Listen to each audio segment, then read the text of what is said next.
Bonjour! Déchéance de la France, épisode 3647. Meurtre de Mathis, hein. J'espère que la justice ne sera pas trop laxiste, témoigne le père de l'adolescent tué. Bon, évidemment, nous allons parler de ça. J'ai plein de choses à vous montrer. Alors moi, je ne sais qu'en penser.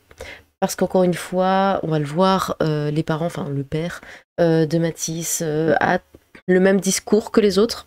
C'est-à-dire, oui, ils n'auront pas ma haine, ceci, cela, il faut pas que ce soit voilà, réutilisé par un certain bord politique et on sait lequel. Moi, tout ce que j'entends, c'est il faut laisser les choses faire, encore et encore et encore, sans jamais se défendre. Voilà, le prochain sera le gamin de quelqu'un d'autre. De toute façon, il y en a eu plein d'autres avant, il y en aura plein d'autres après. Et ne soyons absolument pas un peuple digne. Bon, c'est... concernant la nationalité afghane du suspect mis en examen, Christophe Marché, donc le père, a indiqué ne pas vouloir que qui que ce soit s'approprie la mort de Matou, de quelque bord que ce soit. Et je trouve ça extrêmement lâche. Je sais, là je suis dure, il vient de perdre son fils, mais je n'arrive pas à supporter cette façon de faire.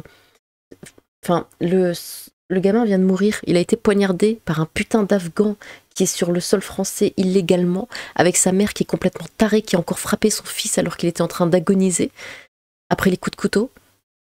Et tout ce qu'il dit à la presse, c'est « Ouais, je veux pas qu'il y ait la droite qui s'en empare. Hein. » Parce que c'est ça le problème, c'est la droite, évidemment. Ouh, ça va être long. Alors, j'espère que la justice sera faite, qu'elle ne sera pas trop laxiste, que ce sera un maximum. Par contre, il compte sur la justice, alors je sais pas... Bah non, en fait, la justice ne fera strictement rien, parce que c'est cette même justice qui a déjà relâché 2 fois ce putain de gamin. Eh oui.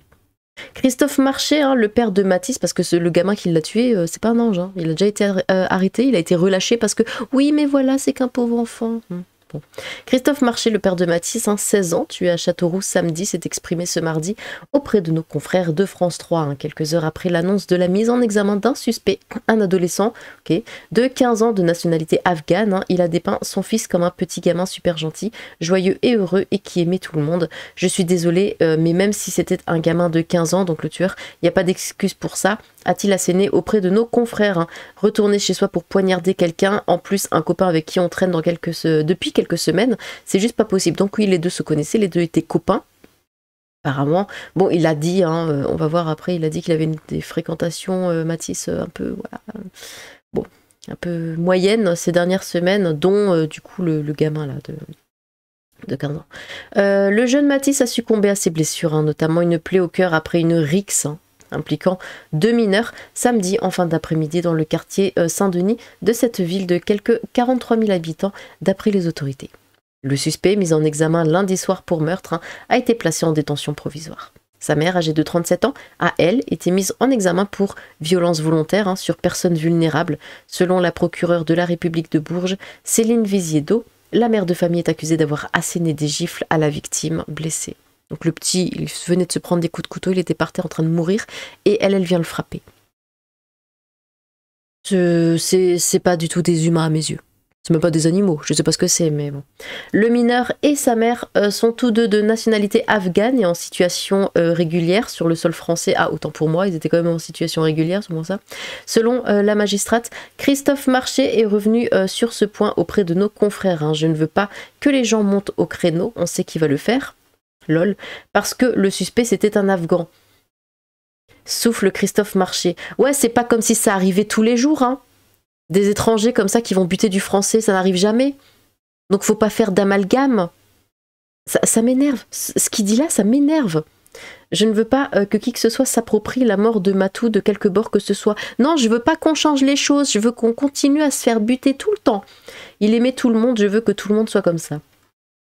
Mais non, on a plein de gens qui nous aiment pas et qui viennent pour nous tuer. Au bout d'un moment, ça s'agirait d'ouvrir les yeux. Et justement, de le montrer, ce qui arrive à ton fils, ça arrive à plein de gens et ça va arriver encore à plein d'autres gens. Et au bout d'un moment, il faut qu'un bord politique s'en empare pour essayer peut-être un minimum de changer les choses, je sais pas. Ou alors tu veux qu'il y ait encore plein d'autres gamins qui se fassent tuer, j'en sais rien. Marche blanche samedi, et évidemment, la marche blanche, mais on a l'air tellement faible. Ça m'énerve. Je sais que la France a énormément de potentiel, Et là, on passe mais pour des branques, c'est incroyable. Là, on leur dit clairement, venez nous buter, vous aurez rien, quoi. Mathis et le suspect se connaissaient et s'étaient réciproquement insultés avant, la rixe mortelle, survenue samedi vers 17h30.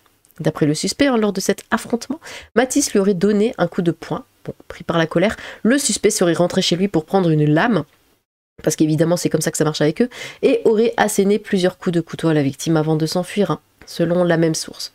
La victime est décédée en raison de plusieurs plaies perforantes, dont une ayant atteint directement le cœur, a-t-elle précisé. Une marche blanche en hommage au jeune Mathis sera organisée samedi après-midi dans le centre-ville de Châteauroux, a appris l'AFP mardi auprès du maire de la commune, Gilles Averroux. Le principe a été arrêté. Oui, le chat a été arrêté avec la famille qui discute des contours avec la préfecture, a ajouté l'élu d'hiver droite interrogé par l'AFP. Cette marche qui doit se tenir samedi après-midi et dont l'horaire exact doit encore être arrêté, devrait passer devant les établissements qui ont compté pour Mathis, son école, sa maison, le restaurant des parents et celui dans lequel il exerçait, a-t-il poursuivi. Bon, écoutez, on va faire un petit tour. Pouf, par là. Donc on a Libération qui dit, pour la droite et l'extrême droite, après la mort de Mathis, comme après le drame de Crépol, la même stratégie est à l'œuvre, récupérer un drame, en faire un fait social, pouvant être combattu grâce aux propositions sur l'immigration et la sécurité. Non mais quelle idée. Donc voilà, c'est ce que je dis. Pour la droite, à chaque fois qu'un Français se fait tuer, ça râle, ça dit qu'il faut que ça s'arrête, etc. Toujours le même procédé immonde, n'est-ce pas? Libération, ils ont vraiment honte de rien. Ici, on a l'avocate de la mère du tueur qui s'exprime, enfin qui essaye en tout cas, en disant ça s'est passé tellement très rapidement que bah voilà. Et ça passe, bon, écoutez. Là, le père de Mathis répondant à un commentaire Facebook de condoléances, merci, oui, la justice, justice sera faite d'une manière ou d'une autre, alors ça a l'air quand même assez combatif, mais juste après, pouf, on a ici les mots du papa de Mathis qu'on va lire, et c'est... ouais, j'ai du mal. Bon, écoutez, on y va. Mon matou, ma grosse loutre, comme d'habitude, besoin d'écrire. Tu ne méritais pas ça, personne ne mérite ça, mais surtout pas toi. Tu étais un vrai gentil, prêt à tout pour tes amis, quitte à te mettre tes parents à dos. Tu étais celui qui apaisait son frère, celui qui le soutenait toujours, quoi qu'il arrive. Oui, tu étais un vrai gentil, un trop gentil même, qui n'avait pas les armes pour ses fréquentations qui t'attiraient depuis quelques semaines. Tu sais, bizarrement, depuis quelque temps, je me suis mis à penser à la mort d'un proche, de ceux que l'on aime, et à travailler dessus. Je ne suis pas de ceux qui croient qu'il y a quelque chose après, tu le sais bien, en rigolant, on appelait ça la carabistouille avec ton frère. Alors aujourd'hui que tu es parti, je sais que tu ne souffres pas, et que comme cette horreur est allée très vite, tu n'as pas trop souffert. À partir de là, que reste-t-il? Il nous reste ta mémoire, il nous reste ces 15 années merveilleuses passées près de toi. Deux solutions, se morfondre, choisir la haine. Oh non, c'est pas ma haine. Franchement, j'arrive pas. La colère qui serait tout à fait légitime, mais qui serait encore plus douloureuse et nous rabaisserait au niveau de deux monstres. Non, pète-leur leur gueule. En fait, faut arrêter avec ouais, on va pas se rabaisser. Si, il faut se rabaisser, il faut leur éclater la tronche. Il y a que comme ça qu'ils comprennent. Donc des deux monstres qui t'ont froidement assassiné. Non, Matou, car nous, on n'est pas des animaux. Et puis ça ne te ressemblerait tellement pas. Ouais, on va pas se défendre, on va tout laisser faire. Non, Matou, tu me connais, ma crapule, je vais choisir l'option 2. Je vais vivre pour toi et je vais me marrer en ta mémoire. Car qu'est-ce qu'on a pu se marrer, mon fils, putain? T'étais le roi de la gaffe, t'étais bourré d'humour noir même, car malgré ton jeune âge, t'avais compris le distinguo entre ça et la méchanceté. D'ailleurs, t'y couperas pas, mon gars, tu l'auras ton rip décalé, comme les autres, t'inquiète, et je vais pas te rater. Bon, là j'avoue, c'est un peu frais. En fait, le plus dur aujourd'hui, c'est d'imaginer qu'on ne se verra plus, que tu ne me taperas plus dans les côtes par derrière pour m'énerver, que je ne te verrai plus passer au resto juste pour un bisou, que je ne te réveillerai plus le matin, quand ton réveil gonfle tout le monde depuis 30 minutes, mais que toi tu ronfles.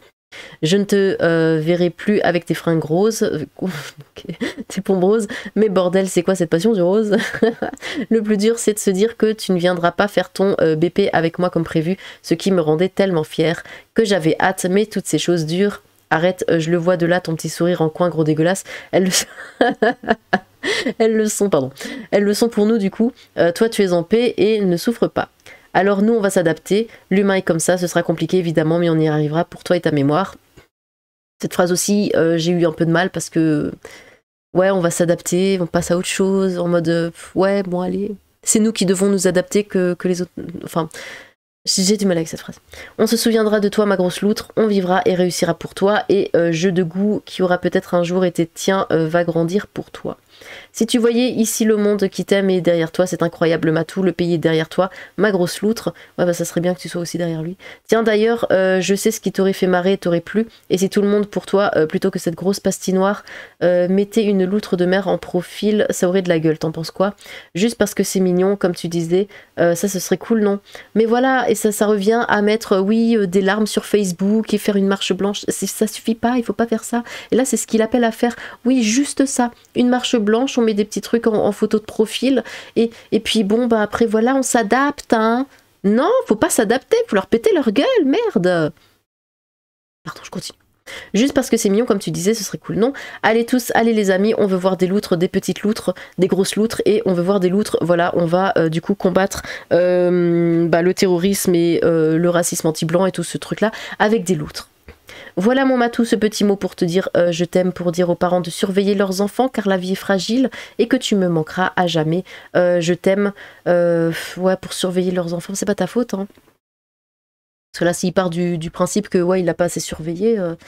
PS, si je me trompais et que tu étais là-haut, chope le gros du taux avec toi et allez squatter la table de Paul Bocuse. Tu vas voir, tu vas kiffer, mon ange. Bon. Après, ils avaient l'air d'avoir une sacrée relation, hein. Alors. Collabo sur scène 2024, ici nous partons sur le crapaud, parce que ce qu'il a dit est tellement vrai, et c'est tellement ça, que je voulais vous lire sa petite histoire illustrée. Bon, on y va, toc toc toc. Oui, bonjour Madame Bertrand, je suis Julien Grima, je suis envoyé par le ministère de l'Intérieur. Puis-je entrer? Merci, jolie maison. Les policiers doivent entrer aussi. Oui, c'est justement pour vous parler de ça que je suis là. Ces policiers sont là pour votre protection. Pourquoi j'aurais besoin de protection? Ça dépendra entièrement de vous, Madame Bertrand. Sachez que nous pouvons aussi vous aider à vous reloger si la situation devait dégénérer. Mais pourquoi j'aurais besoin de ça? Ma fille a été assassinée par un migrant qui n'avait rien à faire chez nous. Je n'ai rien fait de mal. Aïe, ça commence mal. Ce serait mieux si vous pouviez éviter de mentionner l'aspect épicé de cette affaire. Cette affaire, ma fille est morte, ce n'est pas juste un putain de fait divers pour moi. Calmez-vous, Madame Bertrand. Sachez que dans votre situation, je pense que le mieux reste de faire votre deuil et d'éviter tout contact avec des journalistes. Un petit message sur vos réseaux sociaux suffira. Vous n'avez qu'à dire que vous voulez éviter la récupération politique, hein? Allez, j'arrête. Et que vous demandez simplement que justice soit faite pour Jessica. Une petite dernière, pouf. Voilà. Elle s'appelait Mathilde. Ah oui, Jessica, c'était celle de la semaine dernière. Et pourquoi devrais-je me taire? Le mec qui a tué ma fille était sous OQTF. Le gouvernement est responsable et je compte bien le crier haut et fort. Madame Bertrand, vous voyez ces 3 gentils policiers? Je peux les renvoyer chez eux en cliquant des doigts si jamais vous vous mettez à devenir problématique et à faire le jeu de l'extrême droite. C'est du chantage que vous me faites? Ce sont juste des conseils pour votre sécurité. Il y a tout un tas de personnes dehors qui se feraient une joie de vous tomber dessus. Ça serait dommage de mettre en danger votre famille. Je ferai ce que vous voulez, mais vous êtes un vrai salopard. Dire que je pensais que vous veniez me présenter vos condoléances. Ah oui, tiens, j'avais oublié toutes mes condoléances, Madame Bertrand. C'est criant de vérité, n'est-ce pas? En tout cas, allez suivre le crapaud, il est génial. Ah oui, alors, bon, puisqu'on parlait de racisme anti-blanc, du coup, ici, donc il y a eu cette première rumeur qui est fausse, hein, évidemment, qui disait que Matisse, en fait, avait juste dit des trucs un peu racistes, en mode, ouais, c'est l'Afghan, fils de Ben... Enfin, apparemment, fils de Ben Laden, c'est raciste. Mais bon, et fils d'Afghan aussi, c'est raciste. Pourquoi pas? Et du coup, ça mérite de se faire tuer. Donc là, on a quelques personnages sympathiques qui disent que bah, c'est mérité, sa mort. Hein. Voilà, mérité si c'est vrai. On sait pas, mais on le dit quand même. Mérité donc. Donc mérité. Ouais, fils d'Afghan. Bah ok, bah il mérite de mourir. C'est tellement mérité. Fils d'Afghan, et on mérite de mourir parce qu'on dit fils d'Afghan. Alors que le garçon est un fils d'Afghan, puisqu'il est afghan et que son père est afghan. C'est donc un fils d'Afghan. Mais bon, on mérite de mourir quand on le dit. Lui-même, alors, va se tuer s'il dit qu'il est le fils d'un Afghan. Enfin, bon. Du coup, le témoignage poignant d'un habitant de Châteauroux, hein, au micro de Vincent Lapierre. On nous dit que nous sommes en démocratie. Quand est-ce qu'on a voté pour avoir des migrants qui arrivent comme ça? Pour avoir des juges qui sont irresponsables? Parce qu'on n'en parle pas assez, mais les juges sont complètement... comment dire? Coupables. de ça. Parce qu'il les attrape et il les relâche constamment. Et ça a été le cas encore avec ce sale gosse là. Il a été attrapé parce qu'il était, je sais plus pourquoi, encore une attaque ou je sais pas quoi. Et ils l'ont relâché. Et après il tue. Et combien de meurtriers ont été relâchés comme ça par la justice? Parce que les juges, je sais pas ce qu'ils ont dans la tête, je sais pas pourquoi ils font ça, pourquoi ils sont absolument anti-France, mais le profil de la famille du meurtrier présumé de Mathis se précise, hein, c'est une famille qui est bien connue de la police, hein, quand les policiers les croisent, ils se font systématiquement insulter. C'est beau, hein? Bon écoutez, on va mettre de côté un peu cette histoire de Mathis, et on va voir quelques autres sujet, bon, toujours dans le même... Nice, 2 femmes passées à tabac pour des jupes trop courtes, leur agresseur relâché. Juste pour vous montrer, bon, de toute façon, vous le savez, hein, ça arrive tout le temps. Mais voilà à quel point c'est la décadence dans ce pays. 2 femmes ont été passées à tabac dans la nuit de vendredi à samedi, dans le vieux Nice. Les agresseurs présumés, qui ont prétexté des jupes trop courtes pour motiver leurs méfaits, ont été relâchés, évidemment. On est en France. On n'a pas le droit de porter de jupe en France. Et on les relâche toujours. Jusqu'à ce que la prochaine, il la tue. Parce qu'elle porte une jupe. Vous savez que moi, je porte des jupes. Je porte des jupes, des robes, voilà. Quelquefois un petit décolleté, ça dépend de mon humeur. Enfin, et je risque de me faire buter parce que j'ai une jupe. Je sais pas si vous vous rendez compte, en France. C'est un retour difficile sur le lieu où ces 2 couples et leurs amis se sont fait agresser dans la nuit de vendredi à samedi vers 3h30 du matin, alors qu'ils marchaient dans les rues du Vieux-Nice. Ils ont été pris à partie. Ouais, mais pourquoi vous promenez à 3h30 du matin aussi, ça va pas? Parce qu'évidemment, c'est toujours ça le problème. Ils ont été pris à partie, d'abord par des insultes, car les 2 femmes parlaient de jupes. Enfin, porter des jupes. Non, mais bientôt, de toute façon, on sera buté parce qu'on parle de jupes. Trop courtes, selon les 2 agresseurs, évidemment. Puis par des coups de pied et de poing. On s'est fait agresser gratuitement par des gens alcoolisés dans le Vieux-Nice, on n'avait rien demandé, on rentrait chez nous, j'ai voulu séparer ces personnes-là, malheureusement, que je sois une femme ou un homme à cet instant, ils ne se sont pas posé la question, à témoigner Chloé, l'une des victimes auprès de CNews. Selon l'avocat des victimes, les agresseurs ont été relâchés ce samedi, on est contraints et forcés de se faire insulter, agresser, encore sous le choc, ils ne comprennent toujours pas pourquoi autant de violence. J'ai des copines qui sont assez jolies et qui aiment mettre des robes sexy, courtes, ou même être en jean et qui aiment s'habiller, mais visiblement ça peut gêner certaines personnes. On est contraint et forcé de se faire insulter et agresser pour ne pas finir à l'hôpital ou entre 4 planches, a déploré Anton, autre victime qui a porté plainte. Alors que l'ami d'Anton était inconscient sur le sol, une jeune infirmière de 19 ans a tenté de porter assistance avant l'arrivée des pompiers, mais les agresseurs lui ont aussi asséné un coup de pied en plein visage. Elle souffre aujourd'hui d'une fracture de la mâchoire. Ces jeunes filles ont eu le courage de venir et malheureusement, elle en a fait les frais, a déclaré Chloé. Les agresseurs, quant à eux, ont été immobilisés à quelques mètres de là par des témoins de la scène avant d'être interpellés par une unité de la BAC. Tout ça pour être relâchés, mesdames et messieurs. C'est merveilleux. Et d'ailleurs, je ne l'ai pas mis là dans ma petite collecte, mais il y a aussi ce truc de commerce qui doivent fermer hyper tôt parce qu'il y a des dealers. Donc on n'enlève pas les dealers, mais on force les commerces à fermer. Parce que c'est toujours comme ça que ça se passe. Agression raciste à Marseille, elles attaquent des passants qu'elles traitent de gros Français de merde. Mais le racisme anti-blanc n'existe pas. Toulon, un homme se dirige vers un groupe de jeunes et leur demande de faire moins de bruit. Il le passe à tabac et lui assène un coup de couteau. Ça va, tout est normal. Tout est normal dans le meilleur des mondes, écoutez.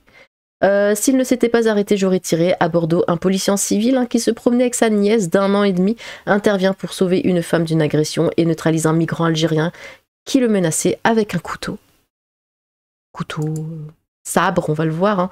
Nice, 2 couples violemment tabassés, la femme traitée de pute aux jupes trop courtes, bon c'est ce qu'on vient de voir, une passante de 19 ans se fait casser la mâchoire en voulant les aider. Et c'est pas que la France, Porto, Portugal, du coup, des migrants armés de couteaux, marteaux et haches sèment la terreur dans le centre-ville.